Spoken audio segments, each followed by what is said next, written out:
Bismillahirrahmanirrahim. Innal hamdalillah la haula wala quwata illa billahi wa mal walah. Asyhadu an la ilaha illallah wahdahu la syarikalah wa asyhadu anna Muhammadan abduhu wa rasuluh. Amma ba'd. Assalamualaikum warahmatullahi wabarakatuh. Waalaikumsalam warahmatullahi wabarakatuh. Alhamdulillahirabbil alamin, segala puja dan puji serta rasa syukur kita panjatkan ke hadirat Allah Subhanahu wa taala yang pada hari ini meridhoi kita untuk melaksanakan perkuliahan Hukum Perdata 3. Semoga dengan pertolongan Allah sinyalnya bagus sampai akhir. Juga kita sampaikan salam dan sholawat kepada satu-satunya manusia terbaik di muka bumi sepanjang zaman, yaitu tidak lain adalah Nabi Allah Muhammad SAW beserta keluarga dan para sahabat beliau. Senang sekali pada hari ini saya bisa berjumpa lagi dengan mahasiswa-mahasiswa semua di mata kuliah Hukum Perdata 3. Dan seperti biasa sebelum kuliah dimulai, kita berdoa dulu. Doa ini adalah doa menuntut ilmu. Bismillahirrahmanirrahim. Allahumma inni as'aluka ilman nafi'an wa rizqan thayyiban wa amalan mutaqabbalan. Amin ya rabbal alamin. Mudah-mudahan ilmu yang didapatkan pada hari ini sesuai dengan doa yang tadi ya. Ya Allah, sungguh hamba bermohon kepadamu ilmu yang bermanfaat, rezeki yang baik, dan amalan yang diterima. Mudah-mudahan ilmu yang didapatkan hari ini bermanfaat untuk diri sendiri, untuk keluarga, dan untuk masyarakat luas.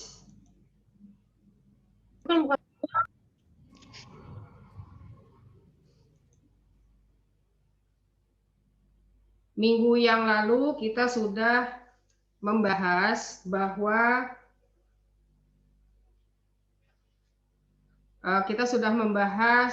kreditur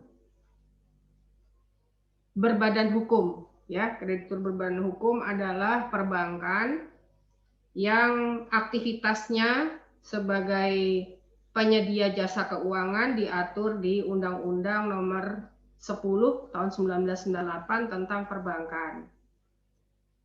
Juga sudah dibahas bahwa sebelum ada Undang-Undang Nomor 10 tahun 98 diatur dalam undang-undang yang lama, terdapat perbedaan yang signifikan berkaitan dengan hukum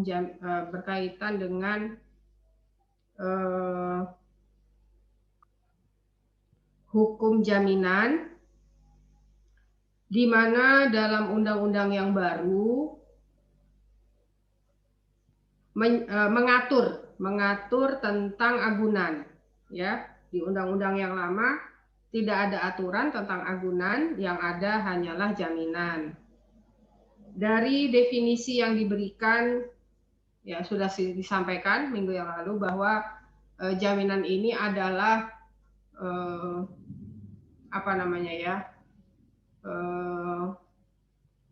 jaminan ini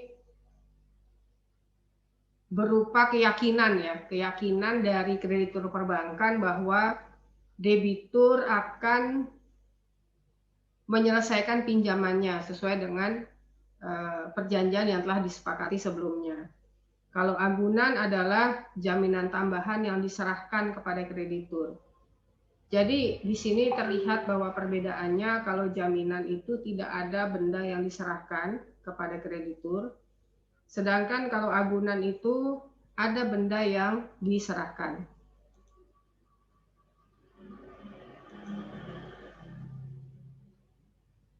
Apapun bentuknya, apakah itu berupa jaminan ataupun agunan, perjanjiannya sama, tetap perjanjian hutang piutang. ya. Yang satu tidak memakai agunan, kalau di masyarakat populer dengan sebutan KTA, kredit tanpa agunan. Sedangkan yang memakai agunan biasanya berupa benda tetap. Nah, dalam hal ini Lembaga Jaminan Indonesia mengenal 4 lembaga jaminan: hak tanggungan, fidusia, hipotek, dan gadai. Semua lembaga jaminan kecuali gadai,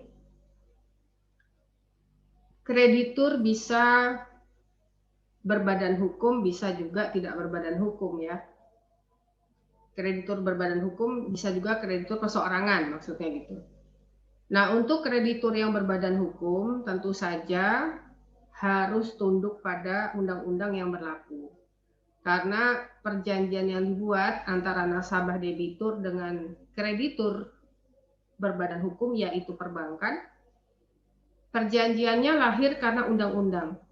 Maka segala macam bentuk lembaga jaminan yang dipilih oleh para pihak, mau itu hak tanggungan, mau itu fidusia, ataupun itu hipotek, maka harus pelaksanaannya, metodenya, tata caranya, semuanya harus sesuai dengan peraturan perundang-undangan yang berlaku.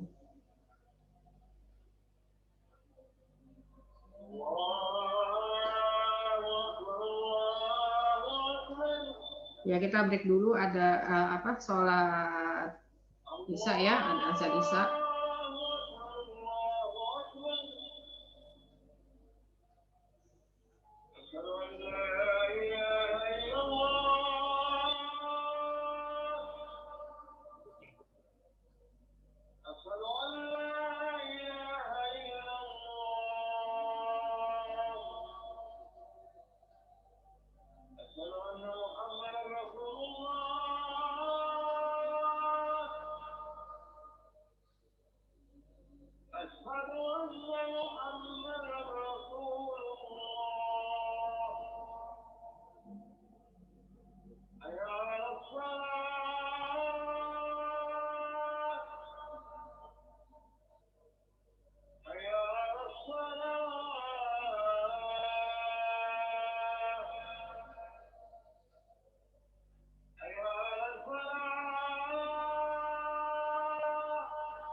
Ya, baik, kita lanjutkan. Kreditur perbankan atau kreditur yang berbadan hukum dalam melaksanakan usaha jasa keuangannya harus tunduk pada undang-undang. Undang-undang yang mana? Ya, ini perjanjiannya apa dulu gitu ya. Kalau perjanjiannya dengan nasabah debitur adalah hak tanggungan, maka dipakai Undang-Undang Hak Tanggungan dan Undang-Undang Perbankan. Undang-Undang Perbankan dipakai untuk menilai kualitas benda jaminannya, juga untuk menilai nasabah debitur. Undang-Undang Hak Tanggungan ini untuk menilai objeknya, ya, untuk menilai tanahnya, kemudian juga tata cara metodenya. Ya, harus di hadapan notaris gitu ya, harus disahkan di hadapan notaris dan lain-lain. Itu mekanismenya diatur oleh Undang-Undang Hak Tanggungan. Kalau perjanjian hutang piutangnya dengan perjanjian tambahan fidusia, maka mengikuti Undang-Undang Fidusia gitu ya. Jadi pengaturan undang-undangnya ini diterapkan berbeda antara hak tanggungan, fidusia, hipotek, dan gadai. Untuk hipotek dan gadai masih memakai Kitab Undang-Undang Hukum Perdata, ya, belum ada undang-undang khusus. Nah, Kemudian kita juga sudah membahas bahwa perbankan sebagai kreditur berbadan hukum dalam menilai benda jaminan juga harus patuh pada undang-undang perbankan.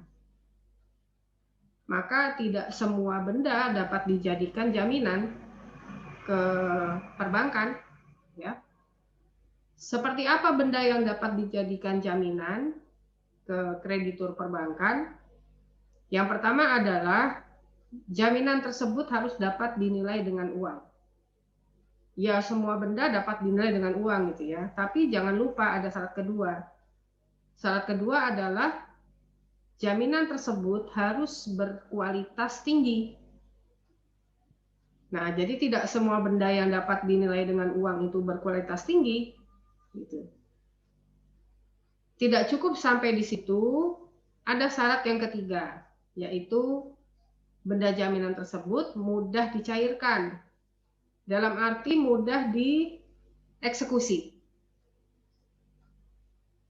Untuk apa dieksekusi? Ya, untuk membayar sisa hutang debitur apabila debitur wan prestasi. Gitu ya.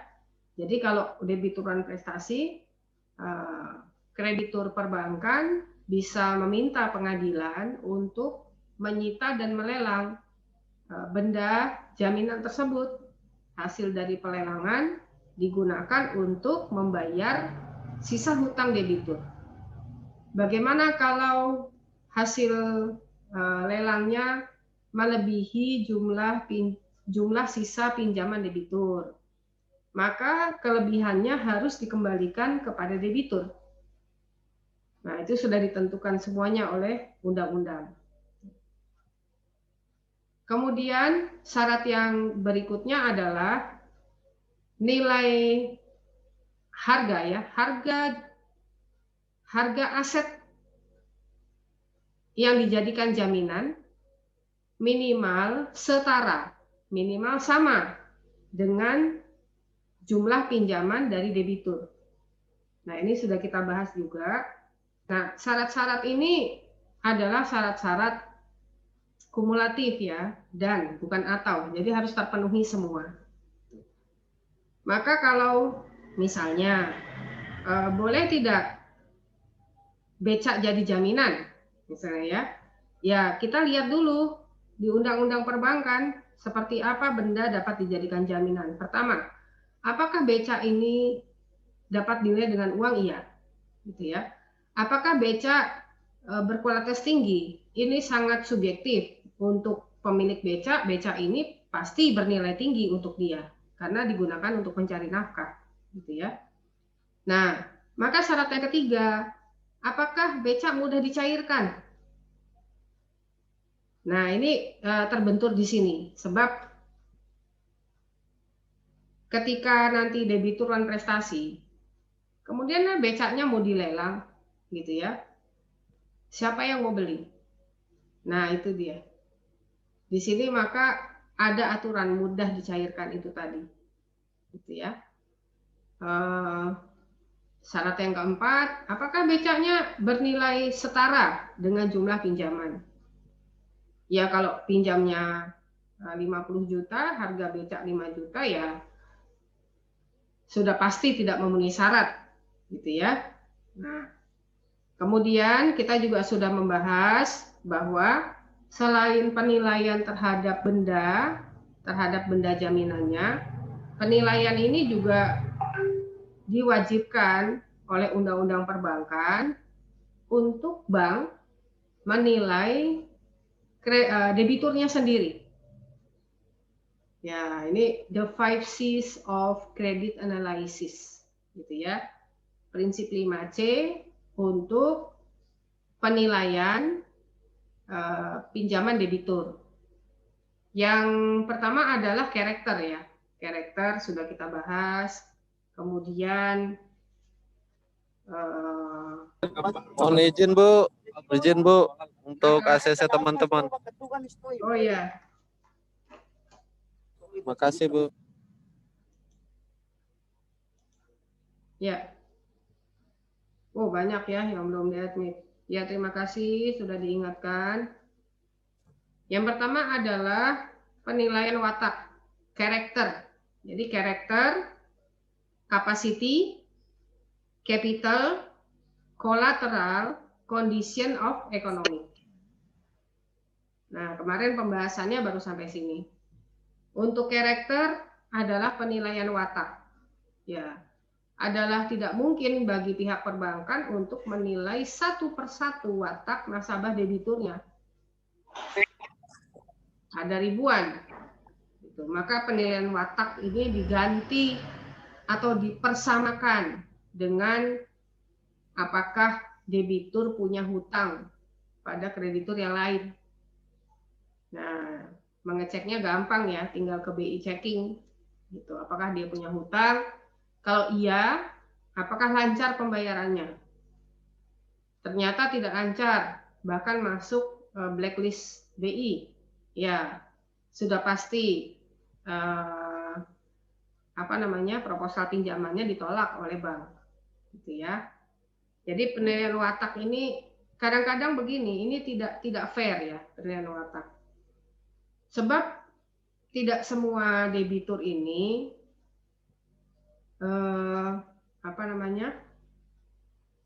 wan prestasi bukan karena dia tidak mau membayar.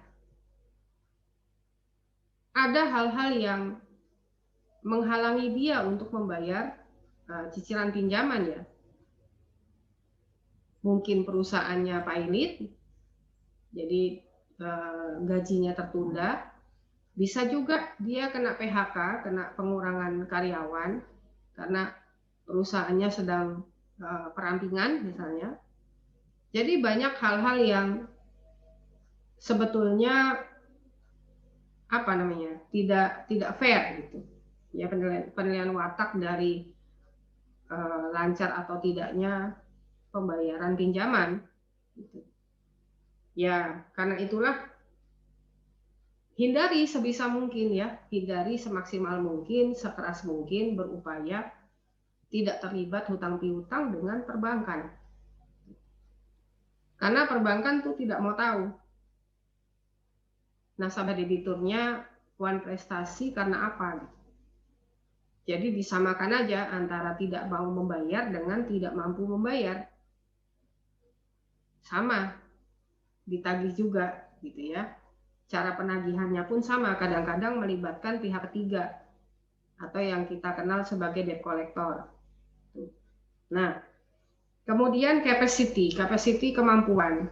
Kemampuan ini penilaiannya dari usia produktif. Nah, tapi bukan penilaian yang mutlak, meskipun misalnya nasabah debiturnya sudah lewat dari usia produktif ya. Tapi dia punya kapital dan kolateral yang tinggi. Bisa dikabulkan itu pinjamannya. Walaupun penilaian kapasitinya tidak memenuhi syarat gitu ya.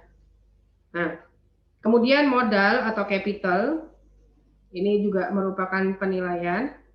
Kolateral atau agunan. Ya, kalau penilaian agunannya tadi sudah ya, harus bernilai tinggi, harus dapat nilai dengan uang, berkualitas tinggi, mudah dicairkan, dan harga dari aset, harga dari agunannya minimal setara dengan jumlah pinjaman. Nah, itu penilaian agunannya. Yang kelima adalah condition of economy, prospek usaha nasabah debitur yang bersangkutan. Karena pemberian pinjaman itu berkaitan dengan proposal usaha yang diajukan oleh debitur, maka sebagai kreditur juga pihak perbankan wajib untuk menilai apakah prospek usaha yang dijalankan oleh nasabah debitur nantinya setelah dibiayai oleh pihak perbankan dalam bentuk hutang ya,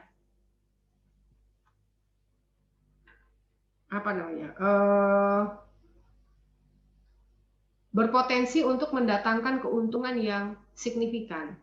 Paling tidak keuntungannya ini bisa untuk membayar cicilan pinjaman debitur. Ya misalnya ya, kalau minggu kemarin saya kasih contoh,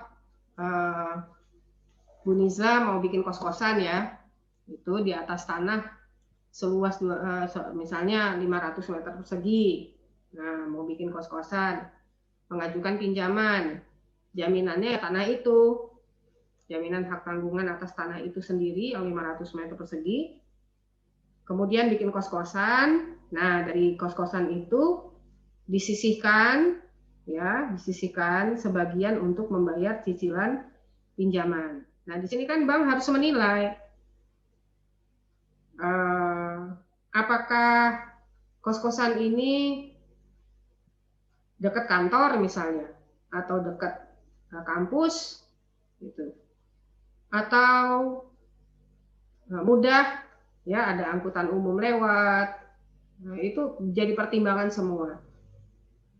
Kalau sudah terpenuhi ya berarti ini kos-kosannya diprediksi laku keras, gitu ya.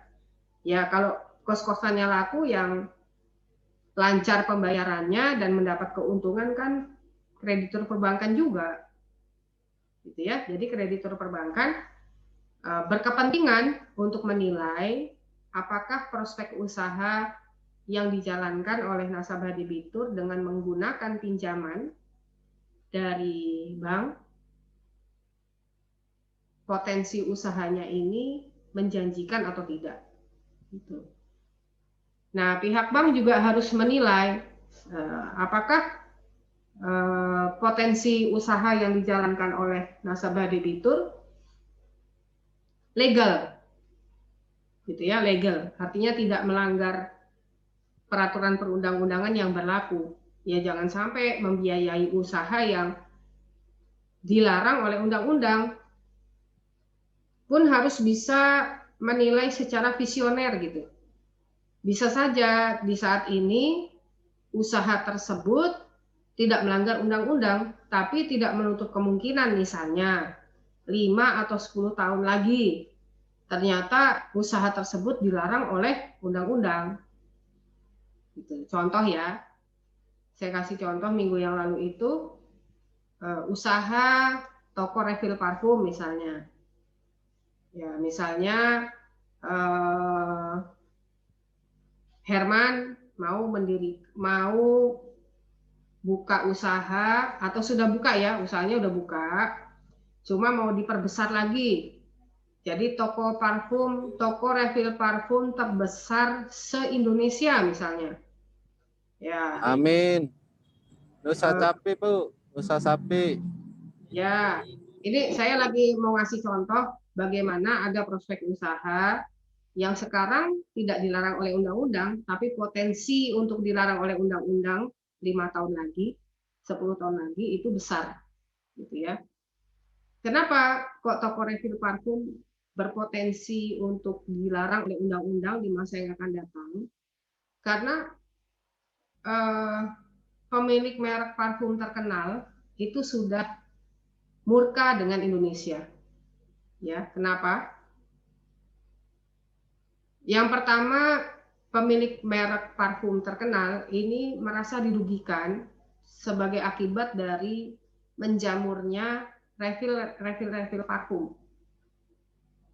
Yang tentu saja harganya jauh lebih murah daripada parfum yang original.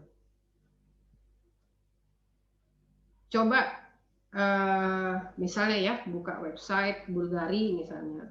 Bulgari ini ada di Sogo, di Plaza Indonesia ya. Harganya 100 mili itu 3 juta lah. 100 mili 3 juta. Tapi di toko refill parfum cukup dengan 100.000 dapat parfum Bulgari 100 mili juga. Wanginya sama persis. Gitu ya, sama persis. Sebetulnya komposisi parfum apapun itu ya, mau Bulgari, mau Chanel No. 10, mau yang lain ya, yang terkenal, formula itu sebetulnya sudah dilindungi oleh rahasia dagang. Formula parfumnya, misalnya dari ekstrak mawar. Ya, ekstrak mawarnya berapa mili, alkoholnya berapa mili, gitu ya. Itu kan rahasia dagang, tidak ada yang tahu tuh. Tapi orang-orang Indonesia ini sangat kreatif ya, sangat kreatif sehingga bisa meniru, komposisi parfum terkenal. Tidak mungkin mencuri karena itu sudah merupakan rahasia dagang dilindungi oleh hak kekayaan intelektual. Mencuri tidak, tapi dia bisa bereksperimen gitu. Sehingga benar-benar menemukan komposisi parfum yang tepat, yang sama persis dengan yang asli. Nah, ini membuat pemilik parfum terkenal di dunia itu protes ya. Dan siapa tahu, who knows, nanti 5 tahun lagi, 10 tahun lagi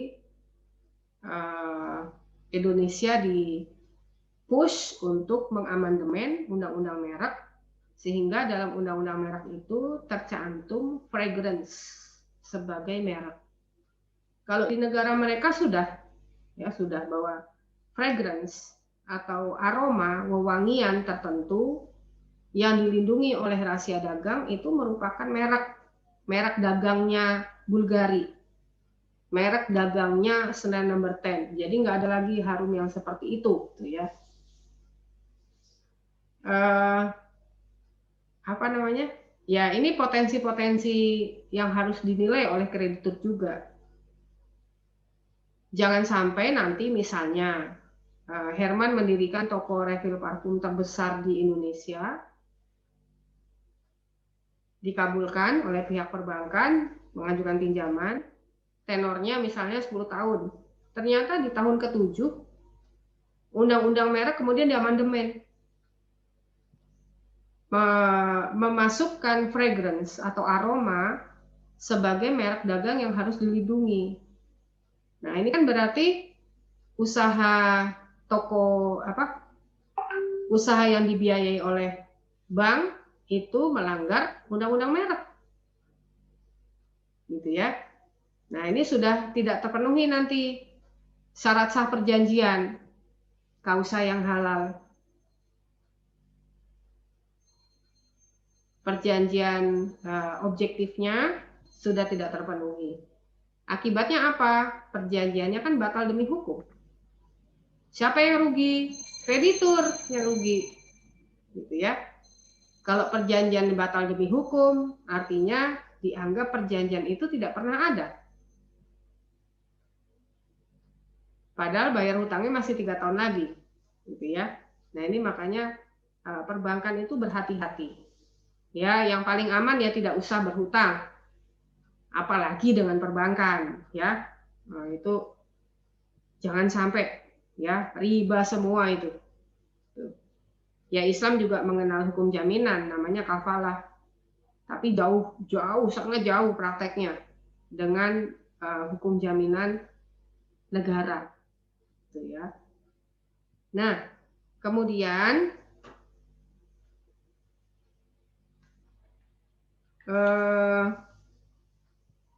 jaminan hutang ini kan ada 2, jaminan umum dan jaminan khusus. Jaminan umum, pelaksanaan jaminan umum ini berdasarkan ketentuan undang-undang. Sedangkan untuk jaminan khusus, dia tergantung kontraknya karena kontraktual. Berasal dari perjanjian tertentu. Gitu ya. Nah, jaminan umum ini diatur di pasal 1131 dan 1132 KUH Perdata. Sedangkan jaminan khusus terbagi menjadi 2, yaitu terhadap benda tertentu dan terhadap orang tertentu. Gitu ya. Jadi jaminan khusus itu lahir dari perjanjian tertentu, bersifat kontraktual, bisa terhadap benda tertentu, bisa terhadap orang tertentu. Nah, terhadap benda tertentu, maka jaminan khusus terbagi menjadi hak tanggungan, hipotek, fidusia, gadai. 4 ya. Hipotek, hak tanggungan, jaminan fidusia, dan gadai. Untuk hipotek dan hak tanggungan ini untuk benda tetap. Sama aja ya, benda tetap dengan benda tidak bergerak, sama aja. Sedangkan untuk fidusia dan gadai untuk benda bergerak. Itu yang terhadap benda tertentu. Sedangkan terhadap orang tertentu, ini ada 3 bentuk jaminannya. Personal guarantee, corporate guarantee, dan bank guarantee. Personal guarantee, jaminan perseorangan, corporate guarantee, jaminan corporate perusahaan, bank guarantee, jaminan perbankan. Ya, itu kalau terhadap orang tertentu.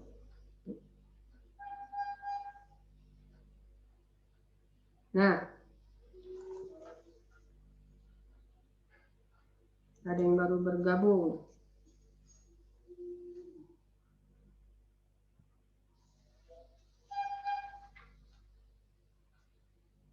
Ya, baik, sampai sini ada pertanyaan, silahkan. Masih ada waktu 5 menit kira-kira, cukup untuk pertanyaan dan jawabannya. Bisa 2 pertanyaannya. Silakan. Izin Bu, mau tanya, Ya. Apakah kreditur itu harus wajib untuk checking BI Bu terhadap debitur? Ya. Biasanya kadang kan sekarang ini kalau lihat ada iklan-iklan kayak gitu, kadang ada kreditur itu tanpa cek BI gitu. Itu bagaimana tanggapan? Ya, kalau kreditur perbankan wajib. Dia wajib ngecek apakah calon ya, bahkan baru calon nih. Apakah calon nasabah debiturnya mempunyai hutang piutang dengan kreditur yang lain. Kreditur yang lain itu ya kreditur sama-sama kreditur perbankan juga. Apakah tidak boleh kalau sudah memiliki hutang di kreditur perbankan yang lain? Boleh. Syaratnya pembayaran dengan kreditur yang lain itu lancar. Gitu. Nah, kalau tidak lancar, misalnya pernah tidak membayar selama 3 bulan berturut-turut, nah ini akan menjadi pertimbangan bagi pihak bank untuk mengabulkan pinjaman, gitu ya.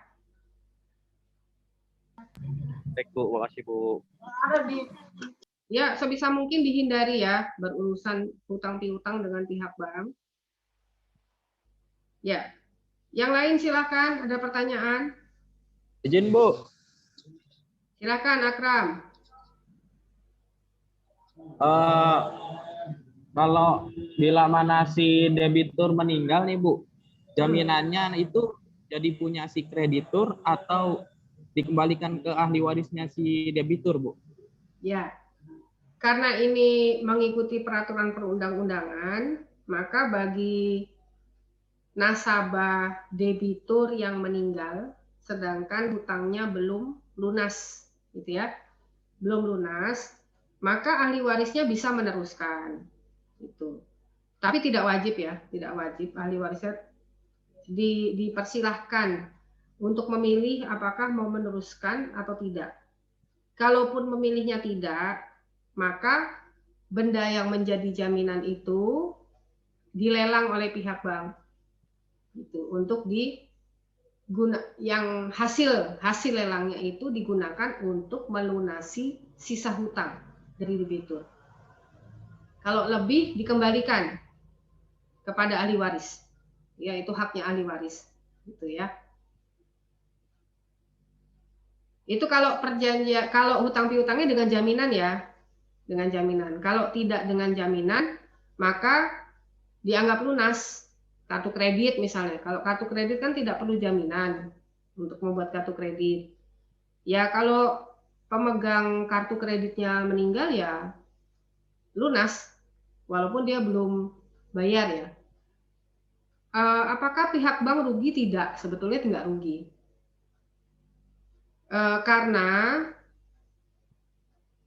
resiko dari perjanjian hutang piutang antara bank dengan nasabah debitur tanpa agunan, ya KTA itu sudah diambil alih oleh asuransi. Jadi sebetulnya nggak rugi bang, gitu ya. Sudah diambil alih oleh asuransi. Ya, siapa lagi yang mau bertanya silakan. Masih 1 menit.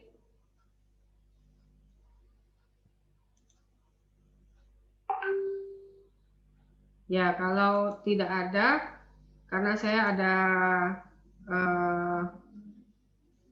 rapat ya jam 8, bimbingan bukan rapat ya, bimbingan skripsi ya. Maka saya akhiri perkuliahan hari ini dengan mengucapkan hamdalah ya, alhamdulillahirabbil alamin. Sampai ketemu lagi. Alhamdulillahirabbil alamin. Dan jam yang sama. Nasrul minallah wa fasun qorib wa basirul mu'minin fastabiqul khairat. Wassalamualaikum warahmatullahi wabarakatuh.